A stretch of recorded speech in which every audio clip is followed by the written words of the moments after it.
Alright, Reddit, I need to get this off my chest because I'm still processing what happened. This is going to be long, but I need to share the whole story. Names are changed for obvious reasons. I'm Mark, 38, and my wife is Lisa, 36. We've been married for 13 years, and we have 2 kids, Emily, 12, and Jake, 9. On the surface, our life looked perfect. Nice house, successful careers, and a solid marriage, or so I thought. But everything changed 2 weeks ago during what I thought was just a regular lunch. Before I get into what happened, I need to give some background. My parents died in a car accident 5 years ago. It was devastating, especially for my younger brother, Chris, 32, and my older sister, Karen, 40. We've always been close, but losing our parents brought us even closer. Karen stepped up in a big way, helping me with the kids and being the rock of the family. Chris, on the other hand, struggled for a while but eventually got his life back on track. 2 weeks ago, Lisa made this big, fancy lunch. She's not usually the type to cook elaborate meals, so I was surprised but didn't think much of it. We sat down to eat, lasagna, salad, garlic bread, the works. Halfway through the meal, I started feeling off. My stomach was cramping, and I felt dizzy. Lisa kept asking if I was okay, but there was something in her tone that felt off. Almost like she was waiting for something to happen. I excused myself to the bathroom, and things got worse. I was sweating, my vision was blurring, and I could barely stand. I managed to call 911 before passing out on the bathroom floor. When I woke up in the hospital, the first thing I saw was Karen sitting in the chair next to my bed. She looked exhausted, like she hadn't slept in days. Chris was there too, along with a few aunts, uncles, and cousins. They all looked relieved when I opened my eyes, but there was this tension in the room, like they were holding something back. What happened? I croaked, my throat dry and scratchy. Karen exchanged a glance with Chris before answering. You got really sick, Mark. The doctors said it was some kind of toxin. They're still running tests, but they think it might have been something you ate. I frowned, trying to piece together my memories.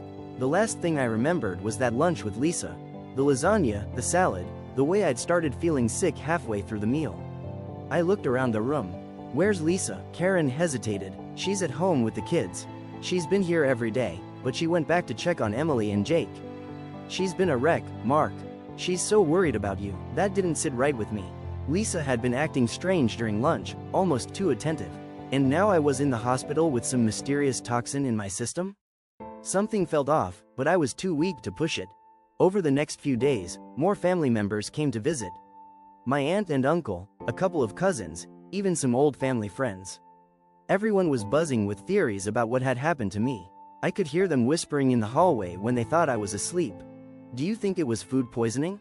My cousin Sarah asked. No way, my uncle replied.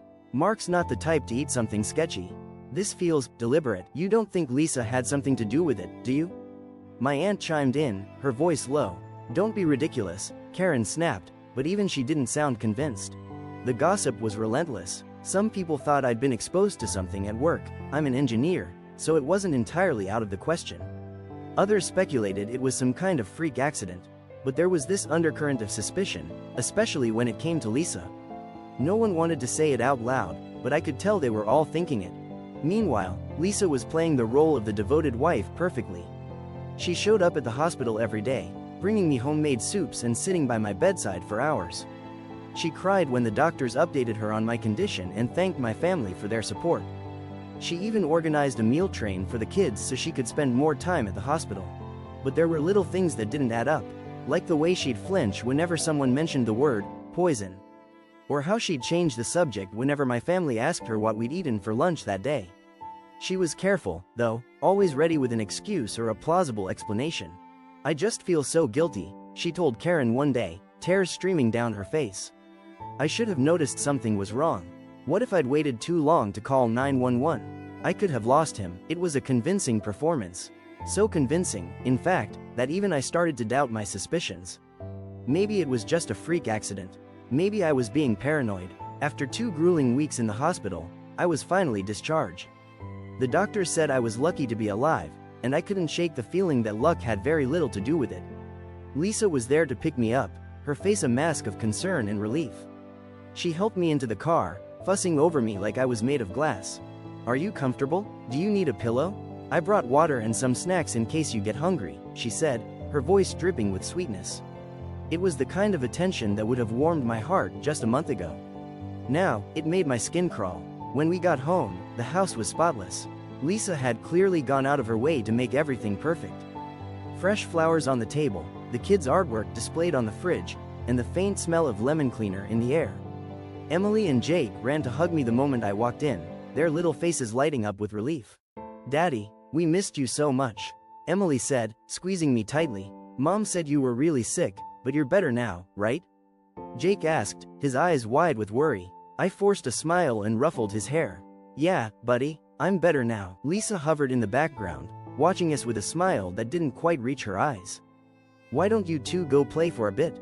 Daddy needs to rest," she said, gently shooing the kids toward the living room. Over the next few days, Lisa's attentiveness reached new heights. She cooked all my favorite meals, even though I barely had an appetite. She fluffed my pillows, brought me blankets, and insisted on helping me with everything, even things I could easily do myself, like pouring a glass of water. "You've been through so much, Mark. Let me take care of you," she'd say, her voice soft and soothing. But there was something about the way she looked at me, like she was studying me, waiting for a reaction. It made me uneasy. I started noticing little things, like how she'd always taste my food before handing it to me, as if to prove it was safe. Or how she'd hover nearby whenever I took my medication, watching me like a hawk. One night, I woke up to find her standing in the doorway of our bedroom, just staring at me. When I asked her what she was doing, she laughed it off. "I was just checking on you. I worry, you know." "Yeah," I thought, "I bet you do." Despite her best efforts, Lisa's act wasn't flawless. There were moments when her mask slipped, and I caught glimpses of the person underneath. Like when I mentioned wanting to update my will. Her face went pale, and she stammered, "Why would you do that? You're fine now. There's no need to worry about that." Or the time I overheard her on the phone, her voice low and urgent. "I don't know how much longer I can keep this up," she said. "He's getting suspicious." I didn't confront her. Not yet. I needed proof, something concrete to take to the police. But it was getting harder to pretend everything was normal. Every time she smiled at me, I wondered if it was genuine or just another part of her plan. Despite her best efforts, Lisa's act wasn't flawless, and over the weeks, I began to piece together the horrifying truth. One evening, while pretending to be asleep, I overheard her on the phone with her mother, their voices low but urgent.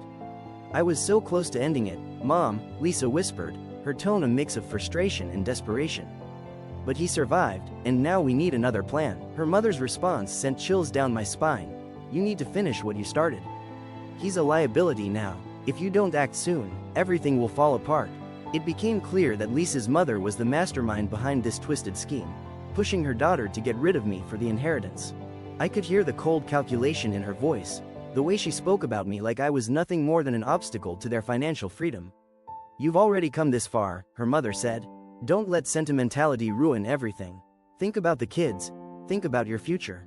It was sickening, the way she manipulated Lisa, feeding her lies and justifying her actions. I lay there, frozen, my heart pounding as I realized the depth of their betrayal. From that moment on, I knew I couldn't trust Lisa, but I also knew I needed proof, something concrete to take to the police. I started collecting evidence meticulously, knowing I had to be careful. One day, while taking out the trash, I noticed a crumpled receipt sticking out of the bin. I smoothed it out and felt my stomach drop. It was for a cleaning solution containing the same toxin that had nearly killed me, purchased just days before I got sick. I photographed the receipt and hid it in a secure folder on my phone, along with other evidence I was gathering. I also began monitoring Lisa's movements more closely. She'd always been careful, but her carelessness started to show. One night, she left her phone unlocked on the kitchen counter while she went to check on the kids.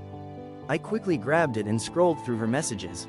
What I found made my blood run cold. There were texts between her and her mother, discussing their plans in chilling detail. "We need to make it look like an accident this time," her mother had written. "No more mistakes," Lisa had replied. "I know, but it's harder now. He's always watching me." Her mother's response was cold and clinical. "Then be smarter. You're running out of time." Since the phone plan was in my name, I had access to the call logs and even recorded one of Lisa's late-night conversations with her mother. I downloaded an app that allowed me to back up her texts and calls, and I stored everything on a hidden drive. I also started keeping a journal, documenting every suspicious thing Lisa did or said. She'd always been a good actress, but the cracks in her facade were starting to show. She'd flinch whenever I mentioned the hospital or the toxin, and she'd quickly change the subject if I brought up updating my will. "Why would you do that?" she'd ask, her voice trembling. "You're fine now. There's no need to worry about that." But her nervousness betrayed her. She was scared that I was onto her, scared that her plan was unraveling. I knew I had to catch them in the act, so I began setting a trap. I pretended to be weaker than I was, letting Lisa believe I was still oblivious. I'd complain about feeling dizzy or nauseous, and she'd jump at the chance to take care of me.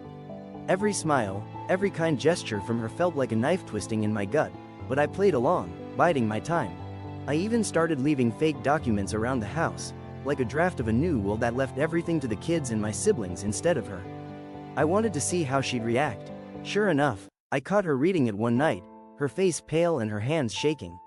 She didn't know I was watching her from the hallway, and I could see the panic in her eyes.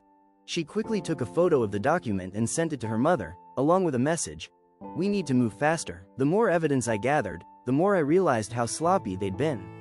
Lisa's mother had even used her own credit card to purchase the toxin, and I found the transaction buried in a stack of old bank statements. I also discovered that they'd been researching other methods, things like carbon monoxide poisoning and accidental falls down the stairs. It was like they were brainstorming ways to kill me, and the sheer audacity of it all made me sick.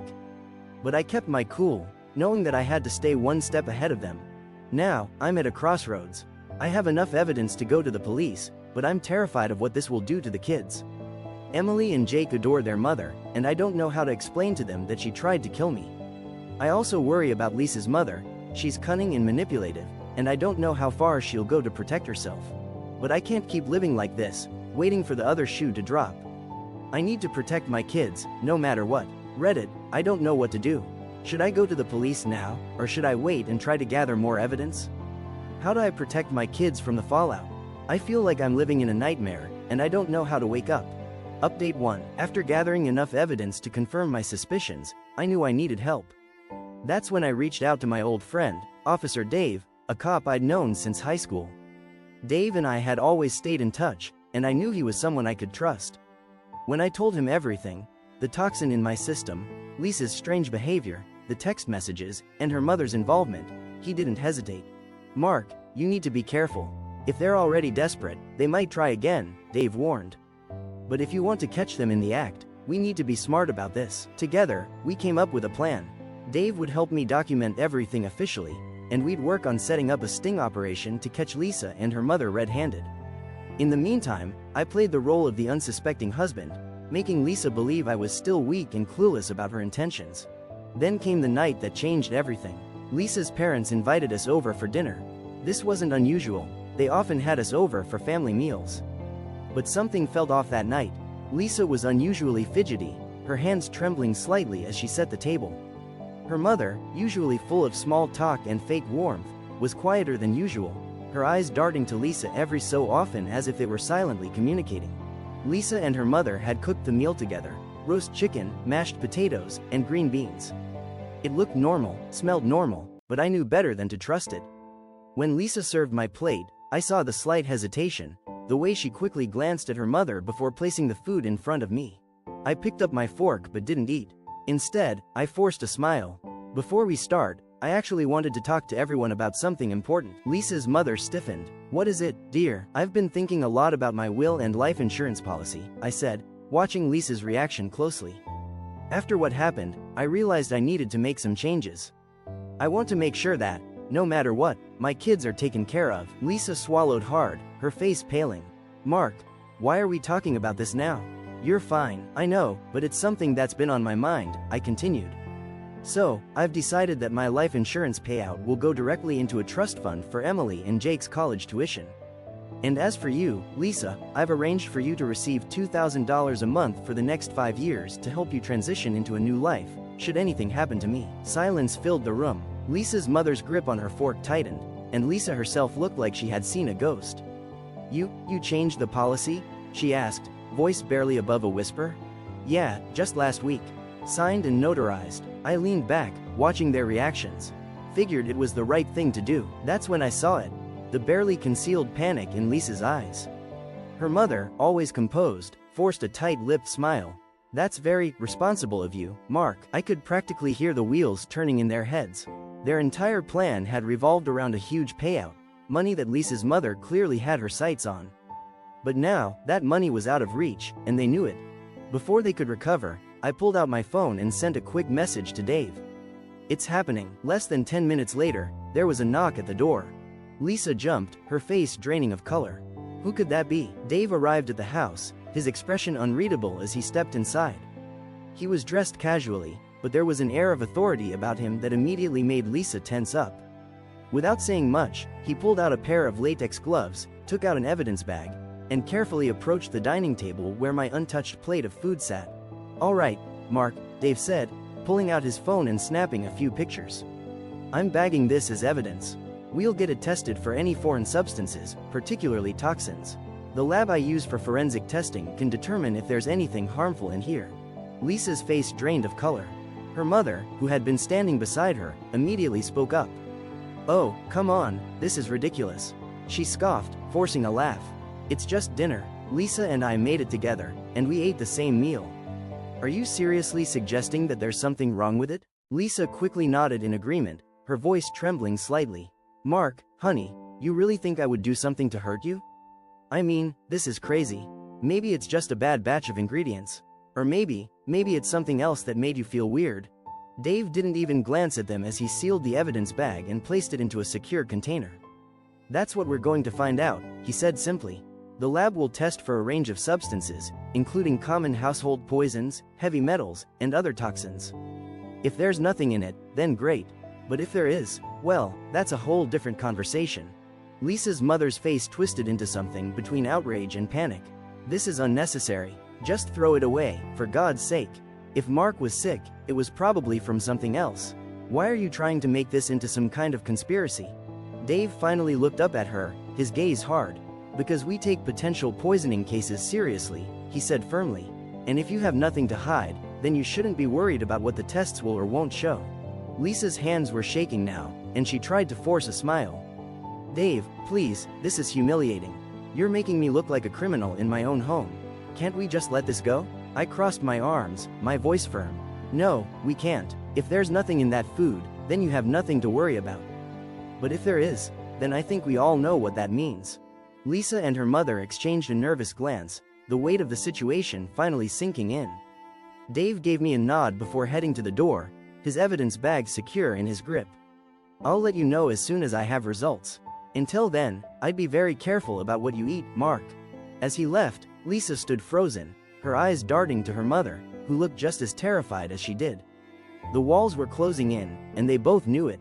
There was no talking their way out of this one. A few days later, Dave called me with the results.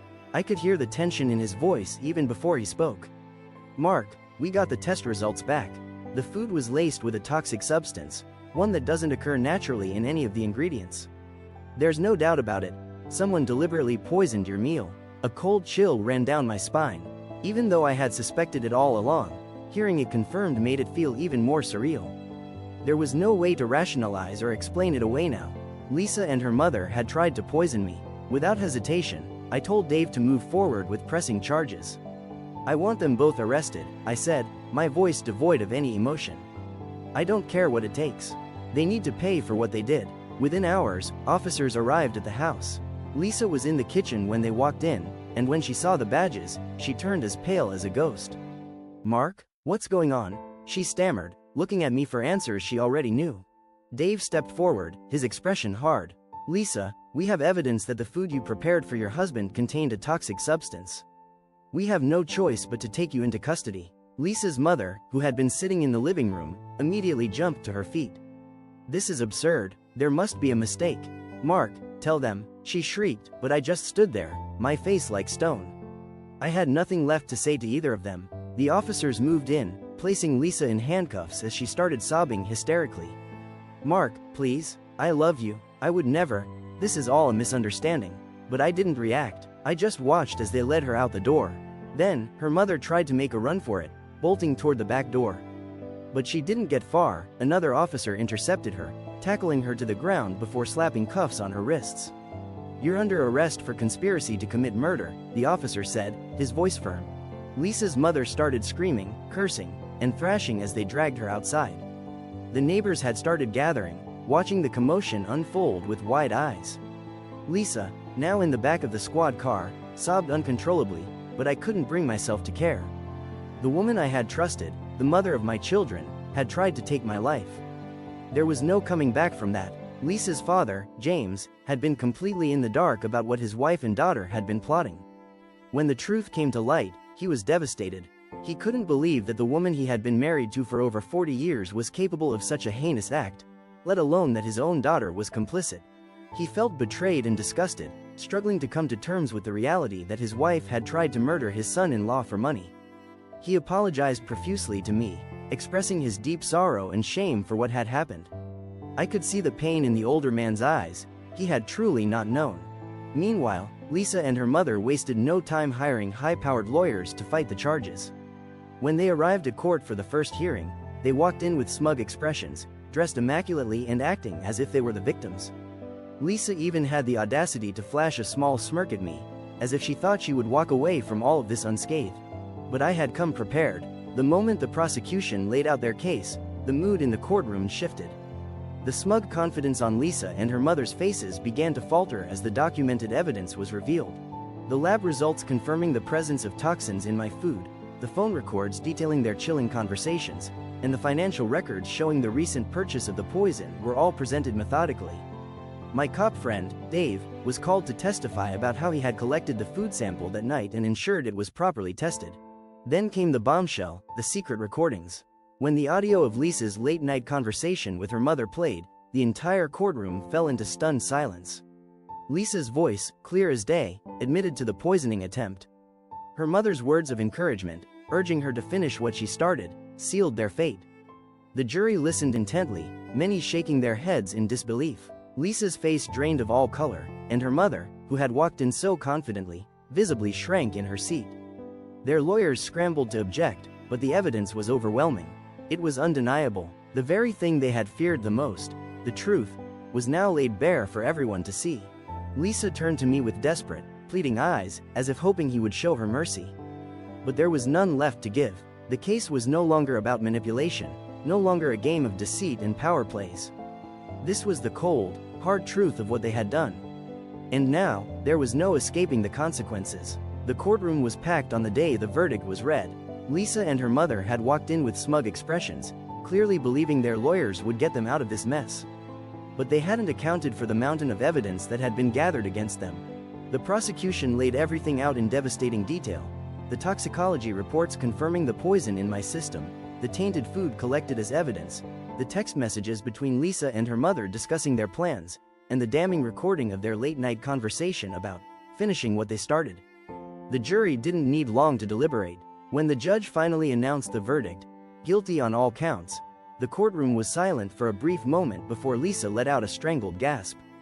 Her mother stood frozen, her face drained of all color, while Lisa's father buried his head in his hands, devastated by the truth of what his wife and daughter had done. At sentencing, the judge did not hold back. Lisa, as the primary instigator of the crime, was given 35 years in prison, with the possibility of parole only after serving 30 years. Her mother, though deeply involved, was deemed to have played a secondary role and was sentenced to 15 years, with parole eligibility after 12 years. Lisa's confident facade shattered as the weight of the sentence sank in. She screamed at the judge, insisting it was all a mistake, that she had been framed, but no one believed her anymore. Her mother stood motionless, staring blankly ahead, as if in shock at how it had all fallen apart so quickly. I sat in the courtroom, his hands clenched into fists as he watched the justice system do its work. His children were safe. His life, though forever altered, was no longer under threat. He had won. With the trial behind me, I wasted no time filing for divorce. There was nothing left to salvage. Lisa had not only betrayed me, but she had also endangered my life and shattered our family. The court proceedings were swift, given the overwhelming evidence against her. Since she was now a convicted felon serving a lengthy prison sentence, the judge granted me full custody of Emily and Jake. Lisa's parental rights were terminated, meaning she would have no legal claim to see or contact the children. The decision was both a relief and a painful reality. As much as I despised Lisa for what she had done, I knew this outcome would be devastating for Emily and Jake. They had already suffered enough. and now they had to process the fact that their mother, the woman who had tucked them in at night, kissed their scraped knees, and told them she loved them, had tried to kill their father. When I sat them down to explain what had happened, I did my best to soften the blow. I kept the details to a minimum, but I didn't lie. They were old enough to understand that their mother had done something terrible, and that she was being punished for it. At first, they were inconsolable. Emily, at 12, grasped the gravity of the situation almost immediately and sobbed in my arms for hours. Jake, only 9, was more confused than anything else, asking if his mom would ever come home. I held them both, assuring them that no matter what happened, I would always be there for them. As time passed, the pain dulled, and the anger set in. Emily, once a girl who idolized her mother, now refused to speak her name. "She doesn't exist to me anymore," she told me one day. "She tried to take you away from us. She doesn't love us." Jake took longer to come to terms with it.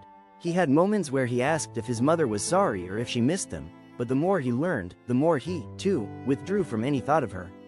Eventually, he told me, "I don't want to see her.